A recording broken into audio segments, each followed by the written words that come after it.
Allez. Au-dessus des hanches, hein. Ouais, au-dessus des hanches. Voilà, c'est très bien. Tu n'as pas froid là? Tu veux pas mettre la veste?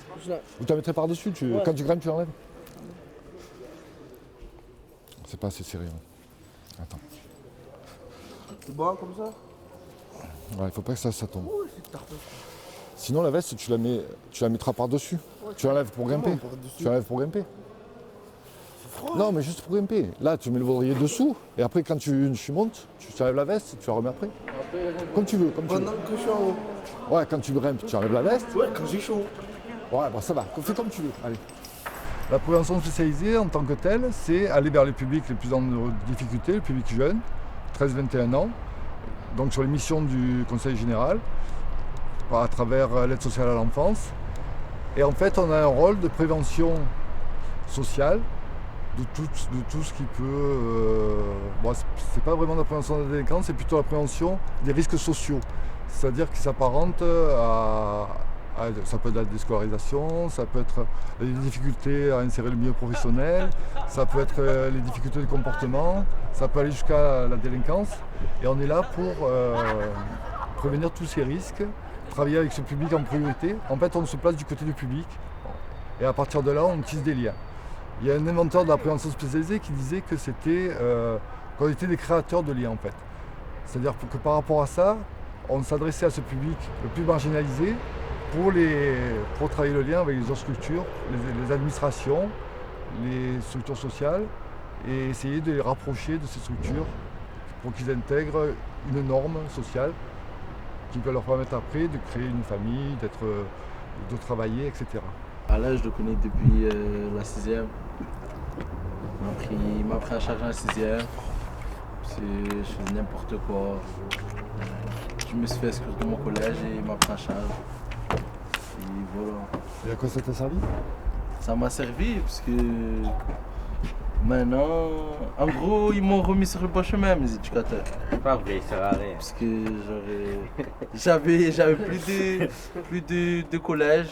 En 6e, j'avais plus de collège. Ils m'ont trouvé un collège. Et je suis allé en classe relais. Et après, de classe relais, le collège m'ont pris. Et voilà. On a deux actions, à la fois aller vers ces publics, essayer de créer du lien, qu'ils aient confiance en nous, qu'ils arrivent à trouver un intérêt à nous fréquenter, à parler avec nous, à avancer avec nous. Alors on a des techniques, hein, ça va être des techniques d'animation, d'activité. Et à travers ce lien qu'on crée avec eux, et cette confiance qu'ils mettent en nous, on essaie d'avancer de construire un projet de vie. Les spéléos, ils disent tous que si la tête elle passe, le reste il passe. Le corps il passe. Ouais, c'est la tête qui fait que tu passes ou pas. Si tu arrives à passer la tête, le corps il passe. Ouais, des fois ça sert, des fois. Non mais c'est nous. Après le reste c'est nous, c'est les autres qui sont durs. Le projet de vie ça peut être très simple pour des petits, mais ça peut être un peu plus complexe pour des plus grands.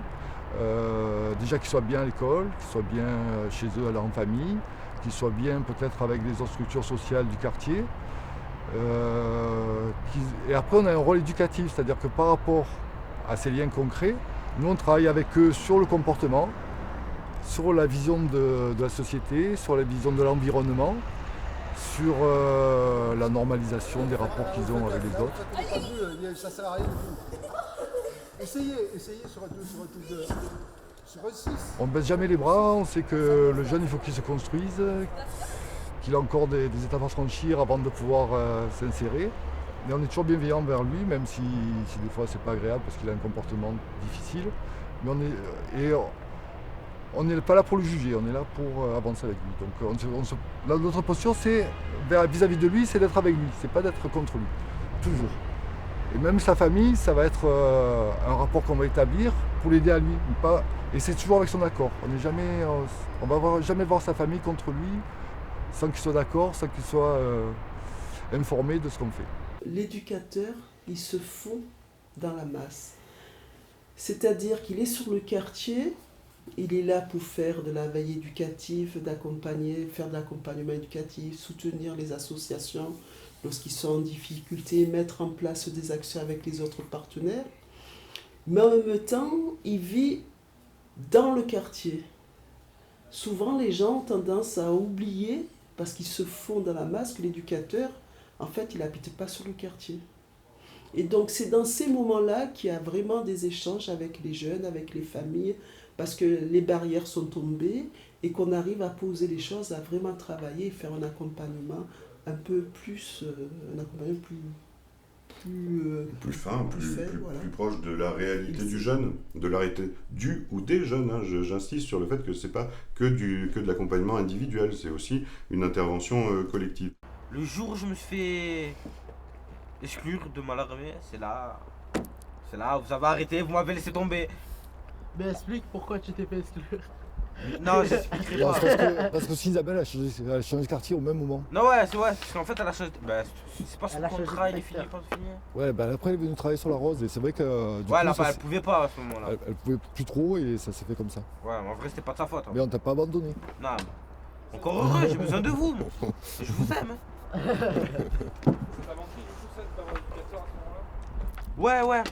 Ouais, parce que. Genre, l'année d'après, je voyais, il y avait lui, son éducateur, il sortait et tout. Moi, j'étais là, j'étais seul, je me dis. Mais le mien d'éducateur, après, il me prend plus. Parce qu'avant, je savais pas qu'elle avait changé. Du coup, je me suis dit, mais elle fait quoi? Pourquoi elle vient plus? Pourquoi elle m'appelle pas? Et c'est au moment où je l'ai vu, avec lui et lui, c'est là que je lui ai demandé pourquoi tu viens, tu me prends plus. Et en fait, elle m'a dit, parce qu'en fait, elle avait changé de secteur. C'est pas un secteur où. Non, c'est pas de secteur. Si. Elle a changé de secteur. Oui, elle était là où travaille Jean-Pierre et maintenant elle est à la Rose. Ouais, bah, du coup, elle avait changé de secteur et du coup, elle pouvait plus me prendre moi en charge parce qu'elle avait les autres. Du coup. Et voilà. Après, maintenant que j'ai compris, je me suis dit, bon, je vais peut-être aller au secteur où elle est, comme ça, elle peut me reprendre si elle peut. Parce que c'est pas forcément possible avec tous les jeunes qu'il y a à la Rose. Alors, il y a des outils, il y a surtout des formations très importantes vis-à-vis du personnel éducatif. C'est-à-dire qu'ils ne viennent pas et ils ne découvrent pas le territoire comme un personnage lambda qui passerait par hasard par là. Il y a vraiment tout un travail de diagnostic social pointu, de partage avec l'équipe, de repérage des problématiques les plus partagées par la jeunesse de tel ou tel quartier, et puis après, les méthodes à essayer de mettre en œuvre, rien n'est jamais gagné, tout est toujours à recommencer en prévention spécialisée. Les méthodes à tenter de mettre en œuvre pour essayer de réduire justement ces inadaptations sociales qui sont... Inadaptation sociale, c'était il y a longtemps, il y a des décennies, le terme de départ de l'existence de la prévention spécialisée. C'était de répondre aux inadaptations sociales. La réalité de la prévention spécialisée, elle n'est pas derrière ce bureau, elle est dans la rue.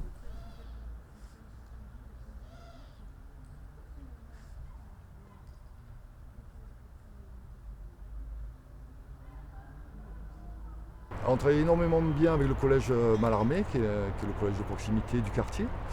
Je crois que c'est lié aux personnes qui sont de qualité, qui travaillent à l'intérieur de ce collège et qui sont vraiment de qualité et qui ont compris à quoi on pouvait servir, nous, en tant qu'éducateurs, autour du collège. Parce qu'en fait, on travaille sur les mêmes jeunes, eux à l'intérieur du collège et nous à l'extérieur.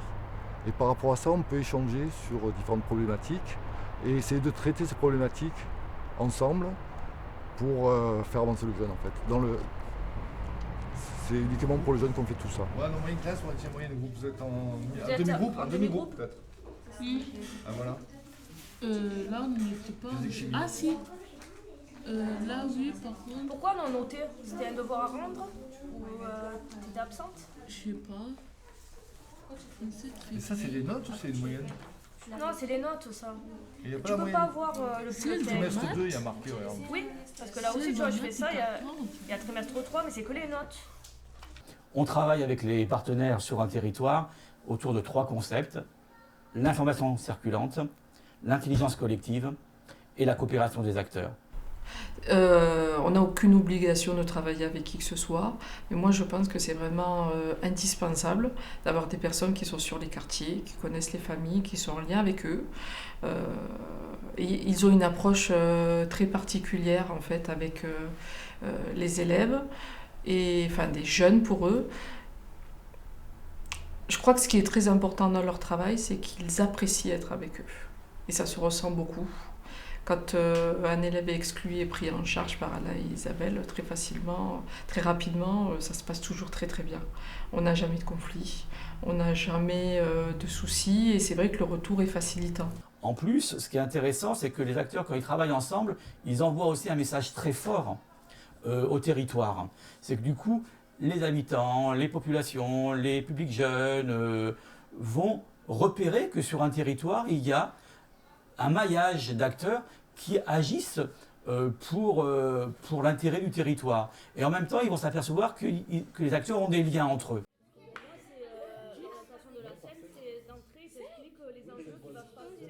Avec Alain et Isabelle, on a monté ce qu'on appelle une mesure de responsabilisation. À partir de 3 jours d'exclusion, les élèves sont pris en charge par la DAP 13 pour faire soit des chantiers, soit de l'aide aux devoirs, et en tout cas pour qu'il y ait une remédiation, un dialogue autour de la bêtise qu'ils ont pu faire, le fait qu'ils se retrouvent sanctionnés, exclus du collège. Pour être éducateur, il faut avoir la patience. Il faut avoir la patience. Patience. Parce que des cas comme nous. Ah, pas comme nous, aussi, il y a pire que nous, mais il faut être patient. Avoir le même délire que nous. Ouais. Le mec il a raison.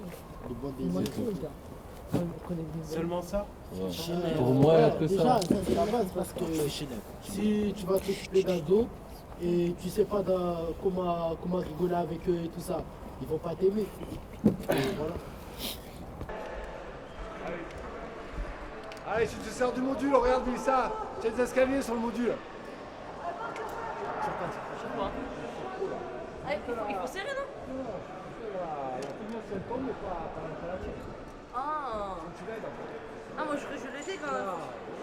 C'est tout dedans. C'est tout dedans. Voilà. Ouais, genre si on fait vraiment trop remarquer, là ça va pas lui faire rire parce que en vrai c'est une question de respect pour lui. On va pas le faire remarquer parce que si, nous on est là, on fait n'importe quoi, mais ça le fait remarquer plus à lui qu'à nous. Parce que les gens ils vont se dire quoi? Ils vont se dire si c'est lui leur éducateur il les tient pas, s'il fait pas son travail, là. Alors que si en fait, il fait son travail, mais c'est nous qu'on fait n'importe quoi en vrai. Mais c'est juste, faut qu'on. On peut avoir des délires, mais faut pas dépasser la limite.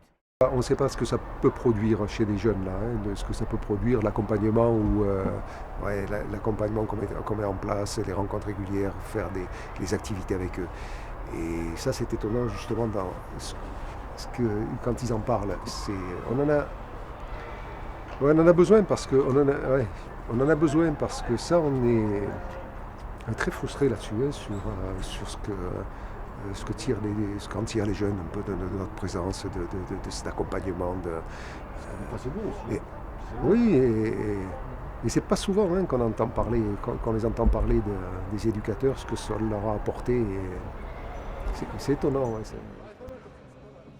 Je sais pas la différence entre les parents et les éducateurs, je sais pas si tu as remarqué.